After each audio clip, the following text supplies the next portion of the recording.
Hello pretty family, welcome to our channel. आज मैं उसके बारे में बात करूंगी जिसका नाम सुनते ही लोग डर जाते हैं। We have moved on to 2023, but the COVID alert still remains. आपने सही समझा, वो है कोविड। आप यही सोच रहे होंगे ये वाला कोविड भी जानलेवा है। मैं आपको कुछ ऐसी चीजें बताऊंगी जिस पर आप सोचने पर मजबूर हो जाएंगे। इससे पहले आप अपने और अपने करीबी लोगों को ख्याल रखना ना भूलें। आप यही सोच रहे होंगे ये कोविड आया कैसे, क्या ये पहले की तरह खतरनाक है? आपके सारे सवालों का जवाब मैं इस वीडियो में दूंगी, साथ ही साथ मेरे एक्सपीरियंस भी। इसलिए ये वीडियो अंत तक देखना ना भूलें। अगर आप कहीं भीड़ में खड़े हैं तो मास्क ज़रूर लगाएं, सोशल डिस्टेंसिंग का पालन करें और हम कहते हैं ना, सेफ्टी ऑलवेज कम फर्स्ट। जैसे सुपरमैन और बैटमैन अपनी सुपर पावर बढ़ाकर हर मूवीज़ में आते हैं, वैसे ही कोविड का वेरिएंट अपनी सुपर पावर बढ़ाकर आया है। हम बोल सकते हैं ये न्यू म्यूटेशन ओमिक्रॉन का है और इससे इन्फेक्शन होने के चांसेस बढ़ जाते हैं। कोविड वायरस एक कन्वर्जन इवोल्यूशन पे काम करता है जिसमें वो सब वेरिएंट्स एंड वेरिएंट्स बनाता है।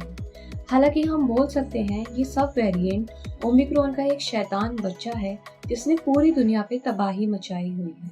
अगर हम कुछ नंबरों पे गौर करें तो हमें पता चलता है ये वेरिएंट हमारे ही बीच मौजूद है। According to script research of institute, 91 countries में ये टेस्टिंग हुई जिसमें पाया गया 47,000 लोगों से भी ज़्यादा BF.7 पाया गया। हम ये बोल सकते हैं ये कोविड वेरिएंट हमारे बीच 22 महीनों से भी ज़्यादा मौजूद है। जैसा कि आप देख सकते हैं, इंडिया में 3,000 से भी ज़्यादा केसेस रिपोर्ट हो चुके हैं और उसी तरफ चाइना में कोहराम मचा हुआ है।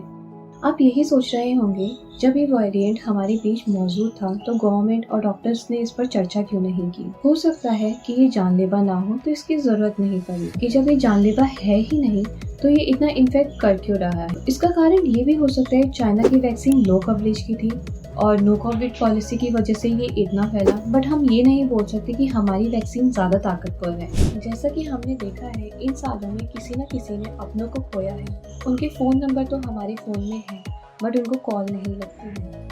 इन 2 सालों में लोगों ने बच्चों की पढ़ाई से लेकर इकोनॉमिक लो डाउन, जॉब छूट जाना और किसी न किसी की जान चले जाने तक सहा है। अगर आप नहीं चाहते हैं ये इतिहास फिर दोहराए तो हमें अपना ध्यान रखना होगा। चलो हम देखते हैं BF.7 कैसे लोगों को बीमार कर रहा है। आपको जैसे पता है, आपको बहुत थकान होगी, गला खराब होगा, नाक बहेगी, नाक बंद होगी, सर दर्द, शरीर दर्द और साथ ही साथ आपको कुछ काम में मन नहीं लगेगा। अगर आपको ये लक्षण अपने आप में दिखाई दे रहे हैं तो बिना देरी करे ये टेस्ट करवाएं। RT-PCR से ही पता चलता है आपको कोविड है या नहीं है। गंभीर हालत में आपको सांस लेने में परेशानी होगी, घबराहट होगी, आपके दिल की धड़कन ऊपर नीचे हो सकती है। इसके लिए आपको कई और टेस्ट करने की जरूरत पड़ेगी।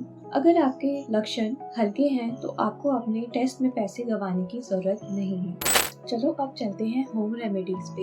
होम रेमेडीज में आप अपनी इम्यूनिटी बढ़ा सकते हैं घर पर ही रह के। जैसे कि आपको पता है, तुलसी के पत्ते आयुर्वेद में कई सालों से यूज आ रहे हैं और हालांकि हम आज भी तुलसी के पत्ते यूज करते हैं। 4-5 पत्तियां तुलसी की लेकर उसमें गुड़, हल्दी, अदरक को पानी में उबालकर सुबह उठने के बाद खाली पेट जरूर पिए। माना जाता है तुलसी, अदरक और हल्दी काफ़ी सारी बीमारियां हटाने में मदद आती है। इसके अलावा आप शहद और अदरक का जूस मिलाकर रात को सोने से पहले और सुबह उठने के बाद पी सकते हैं। इसकी आपको इम्यूनिटी में बहुत मदद मिलेगी। साथ ही साथ आप अपने मेंटल हेल्थ का ध्यान जरूर रखें। वो कहते हैं ना, मन स्वस्थ तो तन स्वस्थ। माना कि ये संघर्ष बहुत मुश्किल है, पर आपका अगर मन स्वस्थ होगा तो आप किसी भी बड़ी बीमारी को जीत सकते हैं। जैसा कि आप देख सकते हैं कि इंडिया में BF.7 के केसेस बढ़ रहे हैं, पर उनका असर इतना जानलेवा नहीं है। That there is no need to worry about the variants yet, and that our vaccines are effective on various variants till now. जैसे कि सबकी इम्यूनिटी अलग अलग होती है तो इसका मतलब ये नहीं है कि हम अपना ध्यान रखना छोड़ देंगे। जैसा कि हम देख सकते हैं, XSP वेरिएंट नाम की कुछ fake news WhatsApp, social media पे चल रही है।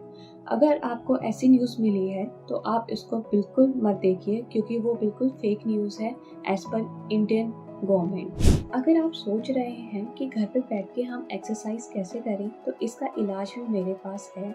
सबसे पहले आप अपनी लंग कैपेसिटी पे गौर करें, उससे आपकी लंग कैपेसिटी इंक्रीज होगी और बॉडी में ऑक्सीजन मात्रा बढ़ेगी। आप सांस भरने की एक्सरसाइज कभी भी कहीं भी घर पे बैठे, लेट के, बैठ के, खड़े होके कहीं भी कर सकते हैं और साथ के साथ योगा एंड मेडिटेशन करना ना भूलें। हॉस्पिटल में एक ट्राइफ्लो मशीन यूज होती है जिससे लंग कैपेसिटी इंक्रीज होती है। उसमें क्या होता है, पेशेंट अपनी सांसें भरते हैं और सांसें छोड़ते हैं और बॉल ऊपर नीचे जाती है। अगर आप ये सोच रहे हैं कि ये मशीन हमारे लिए महंगी होगी, तो आप इंडिया में रहते हैं और आपके लिए इसका भी इलाज है।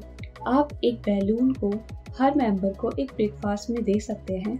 आपकी लंग कैपेसिटी तो बढ़ जाएगी, भूख बढ़े या ना बढ़े। अगर आप आगे की सोचते हैं तो आप nebuliser, steam inhaler and pulse oximeter पे ज़रूर ध्यान रखें। जैसा कि हमने पिछली बार देखा, लोग ऑक्सीजन के लिए इधर उधर भटक रहे थे और कितने लोगों ने अपनी जान गंवा दी। वैसे ही आप एक ऑक्सीजन कंसंट्रेटर अपने घर में खरीद सकते हैं। इसमें आपको ऑक्सीजन फिल कराने की कोई ज़रूरत नहीं है, बल्कि ये ऑक्सीजन कंसंट्रेटर एटमॉस्फेयर से एयर लेता है और उसमें ऑक्सीजन बनाता है। अगर आप इनकी मार्केट वैल्यू को देखें तो अभी इनकी मार्केट वैल्यू कम है, बट जैसे ही आफ्टर लॉकडाउन बढ़ेगा इनकी मार्केट वैल्यू इंक्रीज होगी। अगर आप सही इन्वेस्टमेंट में बिलीव करते हैं तो हेल्थ में ज़रूर करिए, क्योंकि हेल्थ है तो सब कुछ है, वरना कुछ नहीं। इसके अलावा आप अपने खाने पीने का ध्यान ज़रूर रखें। विटामिन फ्रेंच फ्राइज से नहीं, हरी सब्जियों से आते हैं। आप थोड़ा थोड़ा करके सब खाने की कोशिश करें। ज़्यादातर विटामिन सी लें इम्यूनिटी के लिए।